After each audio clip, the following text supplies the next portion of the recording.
सत्ता किसी की भी हो, सत्ता में कोई भी हो, लेकिन देश के सामर्थ्य को कम नहीं आंकना चाहिए। हमने देश के सामर्थ्य का पूरे विश्व के सामने खुले मन से गौरवगान करना चाहिए। देश के लिए बहुत आवश्यक होता है। आदरणीय सभापति जी, सदन में हमारे एक साथी ने कहा, vaccination is not a big deal. Vaccination is not a big deal. मैं ये देखकर हैरान हूं, कुछ लोगों को भारत की इतनी बड़ी उपलब्धि नहीं लग रही है।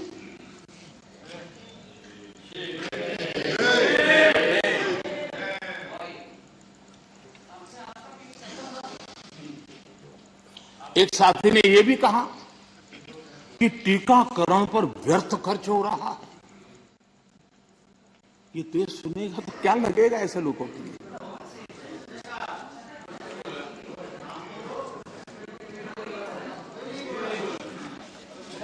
आदरणीय सभापति जी, कोरोना जब से मानव जात पर संकट में पैदा कर रहा है, सरकार ने देश और दुनिया में उपलब्ध हर संसाधन जुटाने के लिए भरपूर कोशिश की है। हमारे देश के नागरिकों की रक्षा करने के लिए जितना भी हमारी सामर्थ्य था, समझ थी, शक्ति थी, और सबको साथ लेकर के चलने का हमने प्रयास किया है।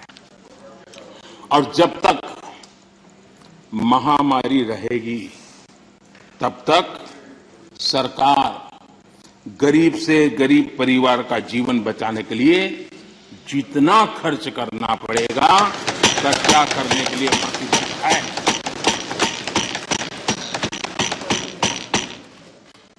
लेकिन कुछ दल के बड़े नेता बीते 2 सालों में उन्होंने जो अपरिपक्वता दिखाई है, उससे देश को भी बहुत निराशा हुई है। हमने देखा है कि कैसे राजनीतिक स्वार्थ में खेल खेले गए हैं। भारतीय वैक्सीन के खिलाफ मुहिम चलाई गई। थोड़ा सोचिए, जो पहले आपने कहा था आज जो हो रहा है, इसको थोड़ा दोनों साथ मिलाकर देखिए।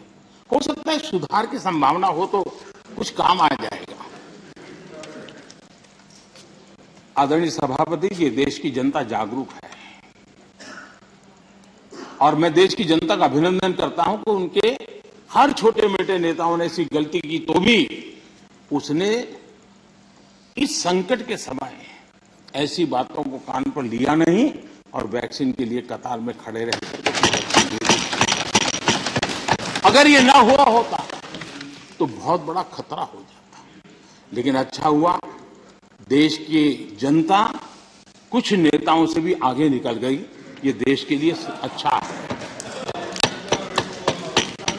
आदरणीय सभापति जी, इस पूरा कोरोना कालखंड एक प्रकार से फेडरल स्ट्रक्चर का उत्तम उदाहरण मैं कह सकता हूं। 23 बार शायद किसी एक प्रधानमंत्री को एक कार्यकाल में मुख्यमंत्रियों की इतनी मीटिंग करने का अवसर नहीं आया होगा। मुख्यमंत्रियों के साथ 23 मीटिंगें की गई और विस्तार से चर्चा की गई और मुख्यमंत्रियों के सुझाव और भारत सरकार के पास जो जानकारियां थी उसमें मिलजुल करके, क्योंकि सदन में राज्यों से जुड़े हुए वरिष्ठ नेता यहां बैठे हैं और इसलिए मैं एक कहना चाहूंगा, ये अपने आप में बहुत बड़ी घटना है। 23 मीटिंगें करना इस कालखंड में और विस्तार से चर्चा करके रणनीति बनाना और सबको ऑन बोर्ड लेकर के चलना, और चाहे केंद्र सरकार हो, राज्य सरकार हो या स्थानीय स्वराज की संस्था की इकाइयां हो, सबने मिलकर के प्रयास किया है। हम किसी की योगदान को कम नहीं आंकते हैं, हम तो इसको देश की ताकत मानते हैं। लेकिन आदरणीय सभापति जी, कभी आत्मचिंतन करने की जरूरत है कुछ लोगों को। जब कोरोना की ऑल पार्टी मीटिंग बुलाई गई, सरकार की तरफ से विस्तार से प्रेजेंटेशन देना था और एक तरफ से कोशिश की गई कि कुछ दल न जाए, उनको समझाने की कोशिश हुई और खुद भी नहीं आए, ऑल पार्टी मीटिंग का बहिष्कार किया। और मैं शरद राव जी का फिर से आभार व्यक्त करना चाहूंगा।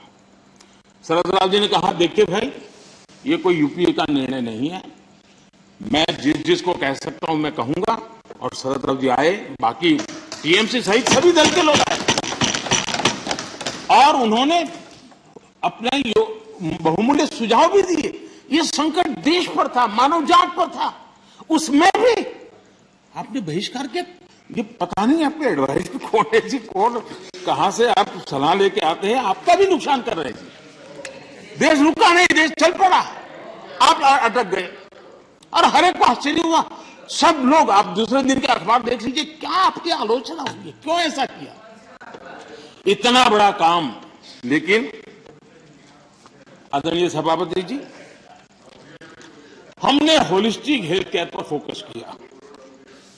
आधुनिक चिकित्सा परंपरा, भारतीय चिकित्सा पद्धति, दोनों को आयुष मंत्रालय ने भी समय बहुत काम किया। सदन में कभी कभी ऐसे मंत्रालयों की चर्चा भी नहीं होती है, लेकिन ये देखना होगा, आज विश्व में हमारे आंध्र तेलंगाना के लोग बताएंगे, हमारी हल्दी का एक्सपोर्ट जो बढ़ रहा है, वो इस कोरोना ने लोगों को भारत की उपचार पद्धति पर आकर्षित किया, उसका परिणाम।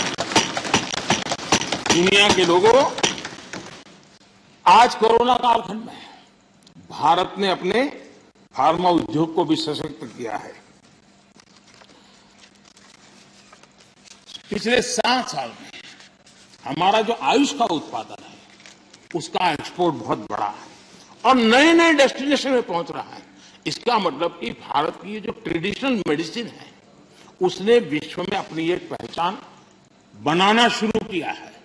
मैं चाहता हूं कि हम सब लोग, जहां जहां हमारा परिचय हो, इस बात को बल दें, क्योंकि इस क्षेत्र हमारा दबा हुआ है। अगर हम थोड़ा उसको, और ऐसे समय है कि स्वीकृति बन जाएगी, तो हो सकता है कि भारत की जो ट्रेडिशनल मेडिसिन की परंपरा है, ताकत है, वो दुनिया में पहुंचेगी और काम होगा। आदरणीय सभापति जी, आयुष्मान भारत के तहत 80,000 से अधिक हेल्थ एंड वेलनेस सेंटर आज कार्यरत हैं और हर प्रकार की आधुनिक से आधुनिक सेवा करने के लिए उनको सजाया जा रहा है। ये सेंटर गांव और घर के पास ही फ्री टेस्ट समेत बेहतर प्राइमरी हेल्थ केयर सुविधा दे रहे हैं।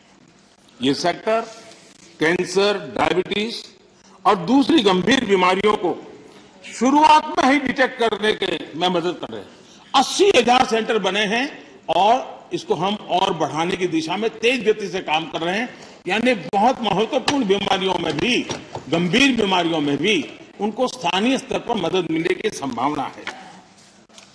आदरणीय सभापति जी, वैसे पुरानी परंपरा ये थी कि बजट के पहले कुछ टैक्स लगा दो, ताकि बजट में चर्चा न हो, बजट में दिखे नहीं और उस दिन शेयर मार्केट गिर न जाए। हमने ऐसा नहीं किया, हमने उल्टा किया। हमने बजट के पहले 64,000 करोड़ रुपए पीएम आत्मनिर्भर स्वस्थ भारत योजना के तहत क्रिटिकल हेल्थ इंफ्रास्ट्रक्चर के निर्माण के लिए राज्यों के अंदर बांटे। अगर ये चीज हम बजट में रखते तो और बहुत बड़ा बजट शानदार दिखता, शानदार तो है ही है, और शानदार दिखता। लेकिन हम उस मोह के में रखने के बजाय कोरोना के समय इसकी तत्काल व्यवस्था करने के लिए हमने पहले इसको किया और 64,000 करोड़ रुपए हमने इस काम के लिए दिए। आदरणीय सभापति जी, इस बार खड़गे जी बड़ा विशेष बोल रहे थे और कह रहे हैं कि मुझे तो कह रहे हैं कि मैं उस पर बोलूं, इधर उधर न बोलूं, लेकिन वो क्या बोले हैं उसको भी एक बार चेक कर लिया जाए।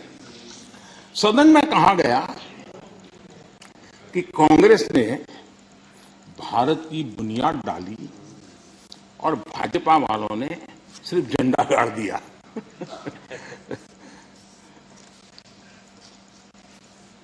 आदरणीय सभापति जी,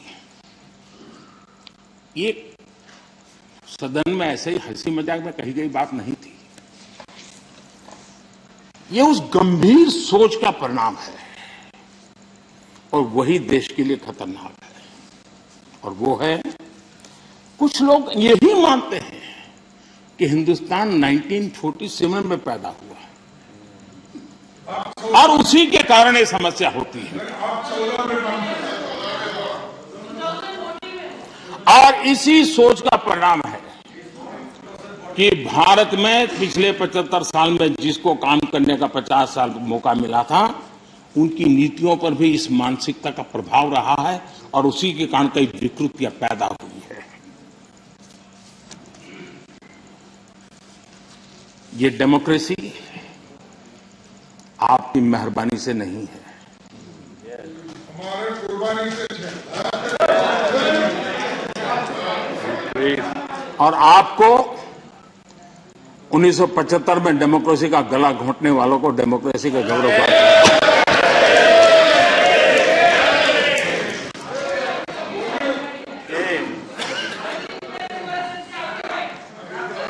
आदरणीय सभापति जी, ये 47 में पैदा हुए हैं ना, ऐसी जो सोच वाले लोग हैं, उन्होंने एक बात दुनिया के सामने गाजे बाजे के साथ कहनी चाहिए थी, वो कहने से कतरा गए। हमें गर्व के साथ कहना चाहिए था कि भारत मदर इंडिया, ये मदर ऑफ डेमोक्रेसी है।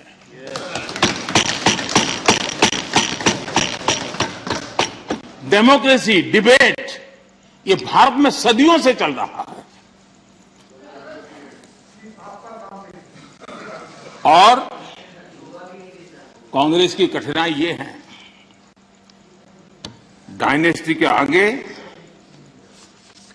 उन्होंने कुछ सोचा ही नहीं, ये उनकी परेशानी है।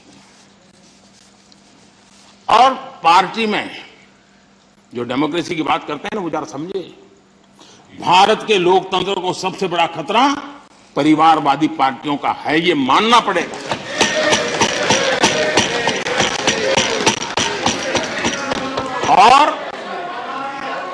और पार्टी में भी जब कोई परिवार सर्वोपरि होता है, तब सबसे पहली कैजुअलिटी, जब पार्टी में भी कोई एक परिवार सर्वोपरि हो जाता है, तो सबसे पहली कैजुअलिटी टैलेंट की होती है।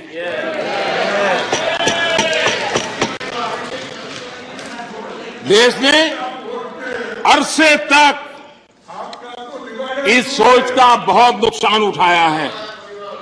मैं चाहता हूं कि सभी राजनीतिक दल लोकतांत्रिक आदर्शों और मूल्यों को अपने दलों में भी विकसित करें, उसको समर्पित करें और हिंदुस्तान की सबसे पुरानी पार्टी के रूप में कांग्रेस इसकी जिम्मेवारी ज्यादा उठाए। आदरणीय सभापति जी, यहां पर यह कहा गया कि कांग्रेस न होती तो क्या होता।